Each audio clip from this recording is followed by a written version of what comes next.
Let's see. Okay, hello folks. I'm in a bit of trouble. I had a leftover chicken finger sub for breakfast this morning, so my brain's clogged up by grease. So let's see what I can do. Fortunately, this is mostly going to be dialogue, this part, so yeah, it shouldn't be too difficult. Let's see.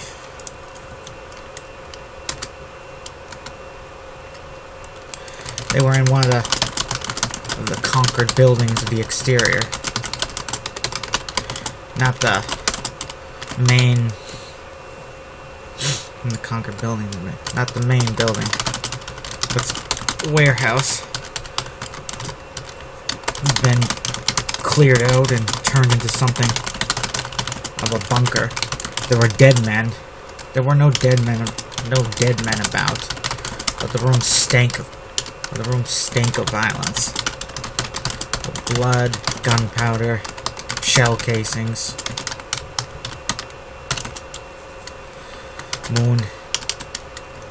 Fam and Moon were sitting at some table. It had been moved from a break room to the main room of the warehouse. Sat in two cheap metal chairs. Chairs across from each other. Almost like there were two men playing cards. Let's see. I'm going to need you to fight. Join the fight. General Moon. General Moore, not General Moon. Who's General Moon? No one's General Moon. Then maybe I accidentally said that Londa Moon was General Moon. She's pretty cool. I could see her becoming a general. Maybe when she's out of her teens. Let's see. Let's join the fight, General Moon. Fam Bakai. Noted. You don't have enough men at your disposal? Moore asked instantly. Fam sighed.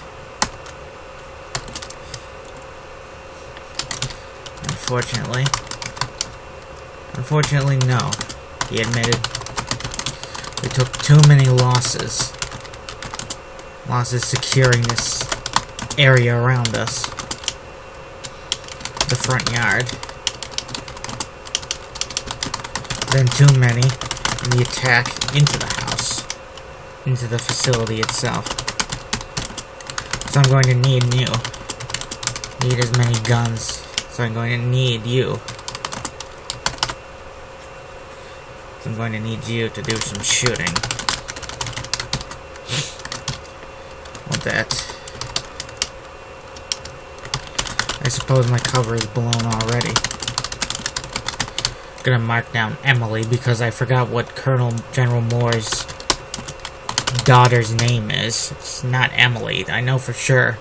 I only have one character in all my stories named Emily, and she's in the other story I'm working on, which is completely separate. Yeah, set like in 1941, so like 16 years earlier, I guess, from this. It's quite a thing, you know. I like to jump around in time with stories, because, you know, a lot of people's life stories, they don't just happen in one day. They happen spread out over quite a few years. Of course, writers say that you should write about the most interesting time in a character's life. Yeah, let's see. So my cover is blown already. Moore said.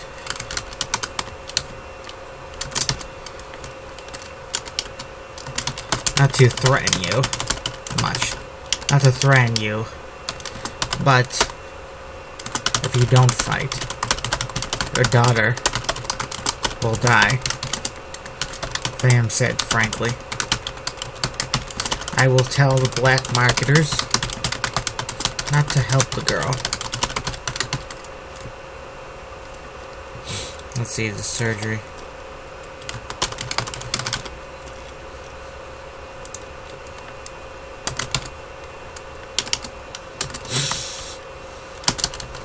I felt fear come over him like a hot blanket. Please don't do that. More requested. My daughter.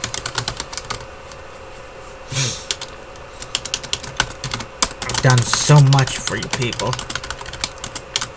Well, I deserve. My daughter deserves to live. A lot of people who deserve to live end up dead. Sam replied coldly. In that instant, he seemed a lot older. To more. Not some young Klekon, but a bitter old man. A bitter old, yet powerful man. The sort of man who would toss away the lives of people. Like they meant nothing.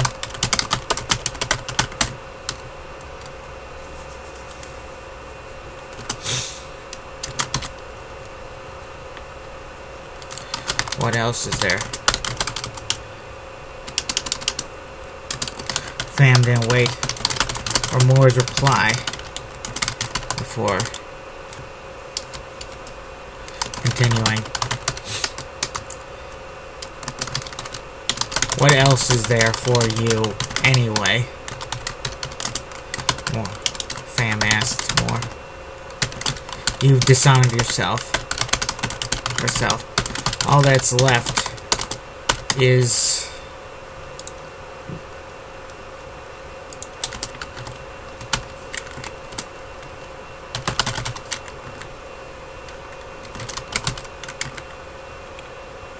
let's see...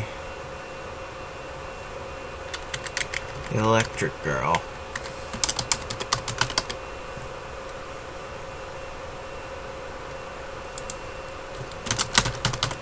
Let's see. Okay, I'm just checking this. What's the bit that's up ahead? Sorry.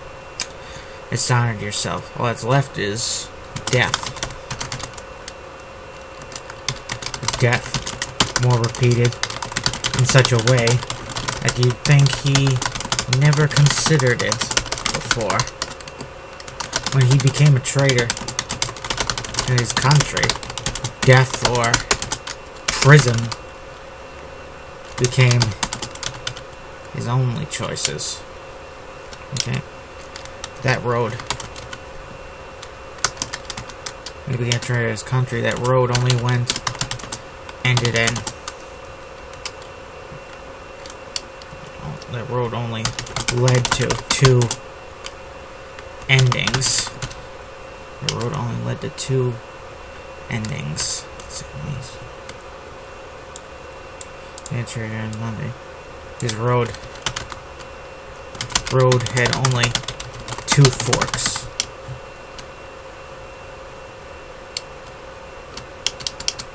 His path could only end in one of two ways. Death or prison.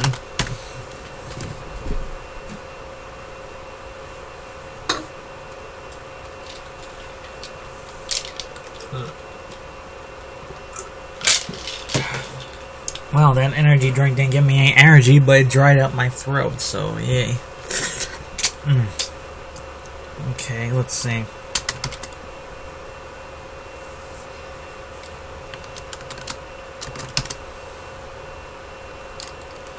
You want to stick around and get denounced by your own daughter, whose life you saved?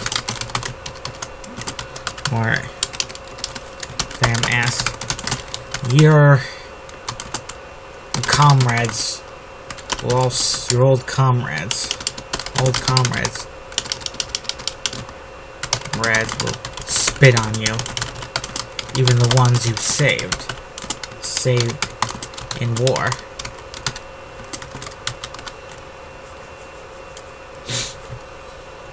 Let's see. even the ones you saved and more.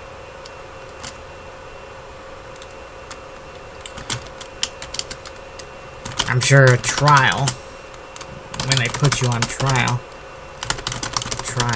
it will be hell for you. Do you really want to stick around for that? No. Mordmed. I have no intention of enduring a trial or the disappointed looks of my daughter when cornered. I plan on ending my life. So use your life in the coming fight. Fam said, we will be launching one last attack with the assistance of the mole within. Ah, yes, the mole. Moore thought. The other traitor. Part of Moore felt a little insulted that the Jade didn't think he was enough for their deeds, evil deeds. I think one traitor enough for their evil work. So they seduced this other fellow. Moore knew nothing about the other mole.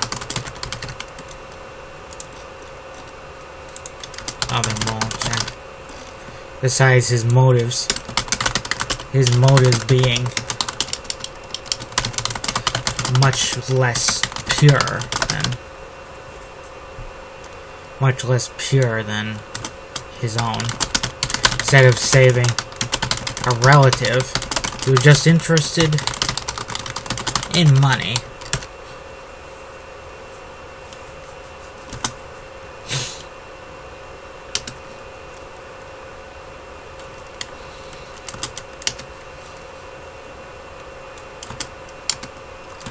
Or wondered if that mole planned on getting away with it.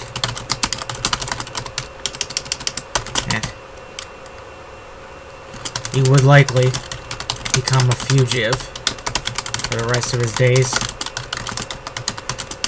Moore imagined that maybe he'd end up spending all his ill-gotten money running from the authorities. All that travel, plastic surgery, all that traveling, plastic surgery, fake IDs, having new residences, places to live.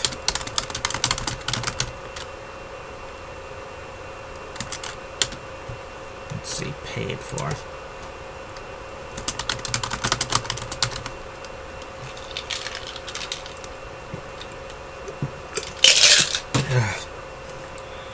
Let's see. More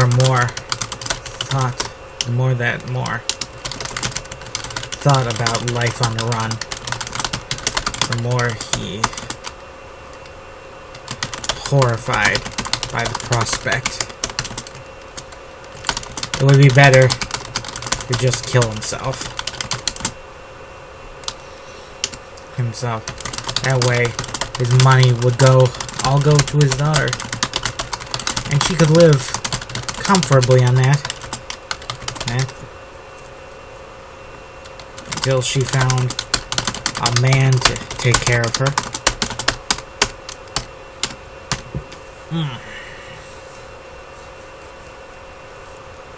Let's see.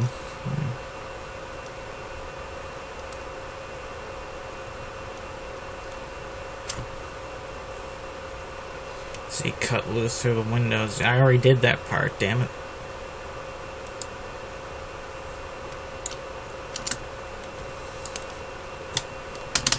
It was then that that one of Fam's loots came and interrupted the chat. Sir, the mole has reported when the attack will be launched from within. Let's see, radio.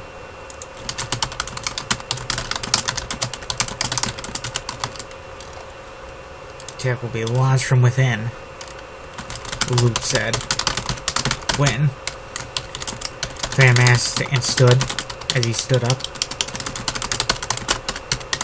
Within minutes, sir. Luke replied.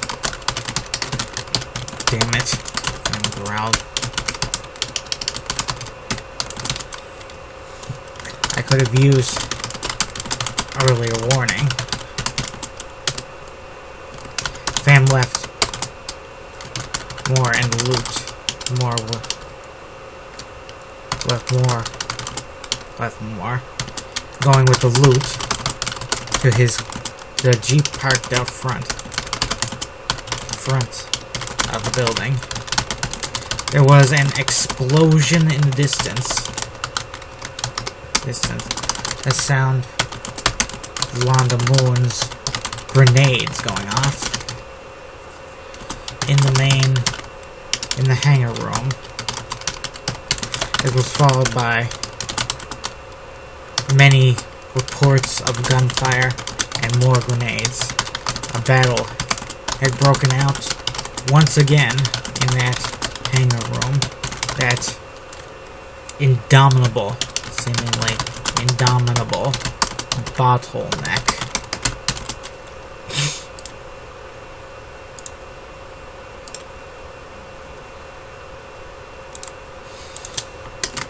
Yes, there quickly.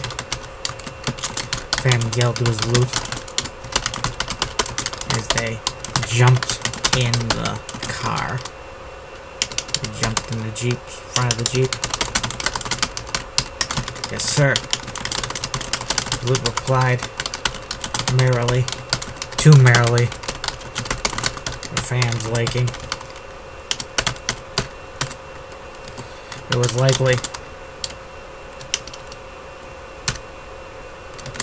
so jubilant when our battle mission hangs on a thread.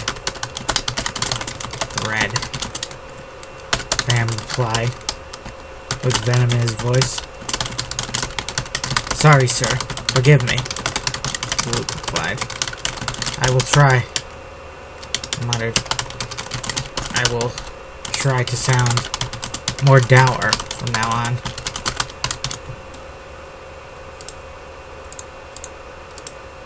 Do I use the word dour?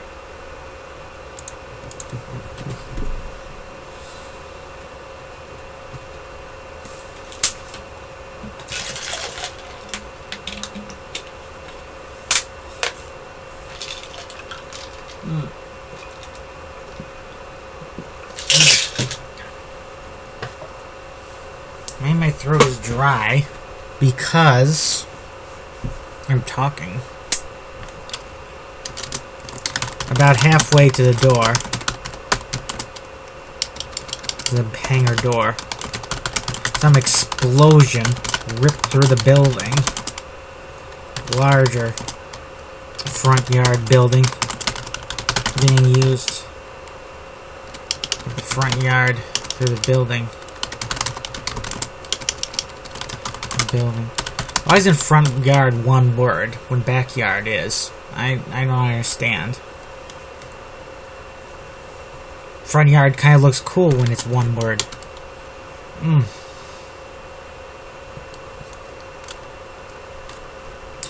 Through the front yard building. Some explosion ripped through the front yard building that was being used as an infirmary. It was one of the larger structures. 2 floors. Pretty long. With many rooms. Was home to just about all the wounded, besides those who were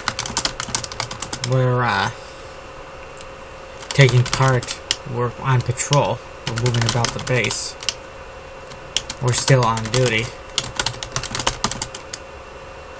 If Hamlet, everyone who was injured, retire from the fight, current mission, he would have no men to fight.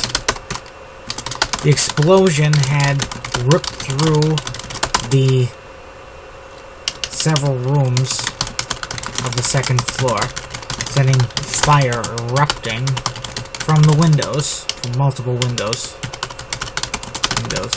The fire rained to the floor below. What's this? I muttered, looking back.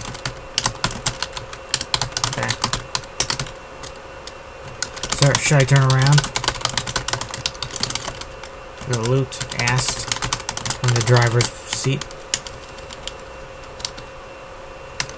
Yes, do so at once, Sam replied. The attack. I shall leave the battle at the facility.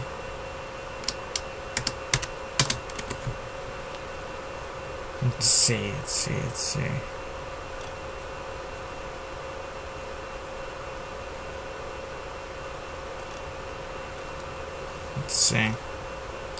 Yes, do so at once. Sam had a feeling who was responsible for the explosion. Had a feeling who was responsible for that explosion. And he hoped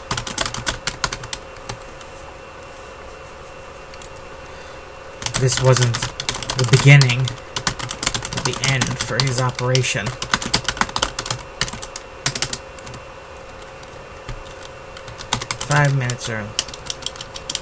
Some minutes earlier, the infirmary, second floor. Ash mask maker. The pyrokinetic was in the midst of a fever dream. Thanks to his reoccurring swamp fever.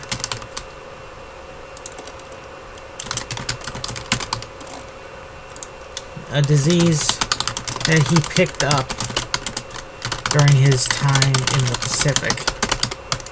In the aftermath. Apparently in the aftermath of that failed mission on that jungle island.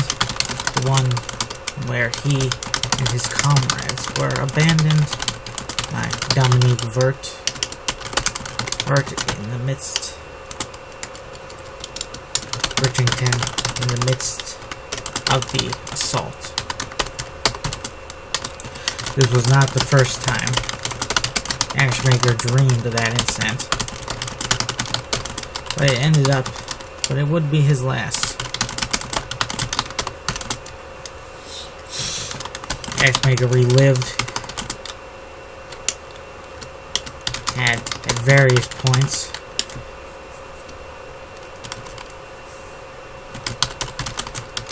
recall many pieces.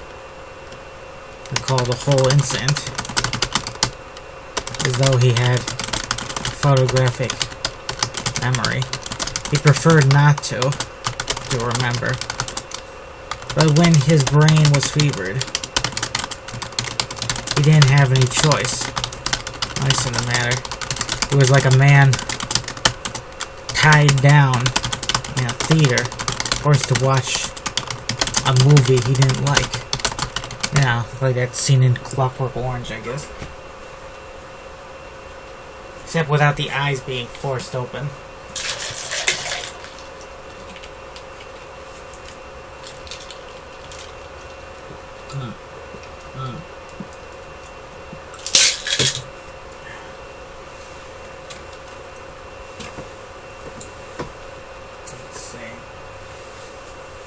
Boy, that chicken sandwich has left me feeling almost drunk. Never eat chicken fingers before you start writing, folks. It's just not natural. Eat a light breakfast, something like, like a can of sardines or something. Something that light, maybe. Something that's going to give you protein and, vitamins and minerals. Forced to watch a movie he didn't like. Ashmaker had been given a sedative by his handlers since he was feverish and had in the past acted out violently while in that state. Acted out violently in that state. He lost control of himself and his powers. There were casualties at times, and Maker was surprised such moments didn't destroy his career in the murk criminal underground. We suppose someone having a superhuman at their disposal was just too tempting a thing to ignore.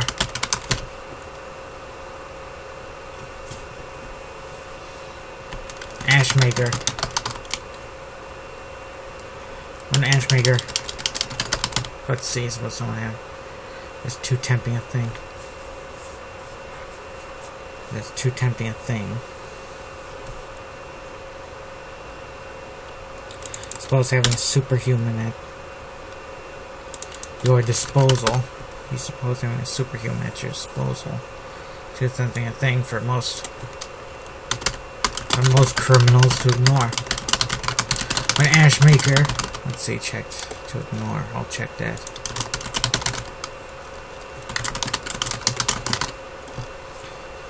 When Ashmaker offered to work his services, they were almost never declined.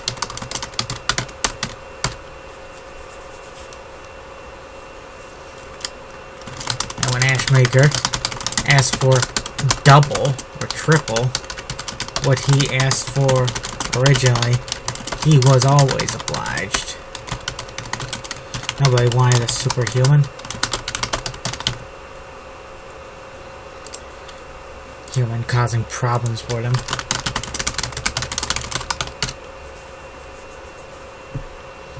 Oh, look at the time. Signing off here, folks. Have a nice day.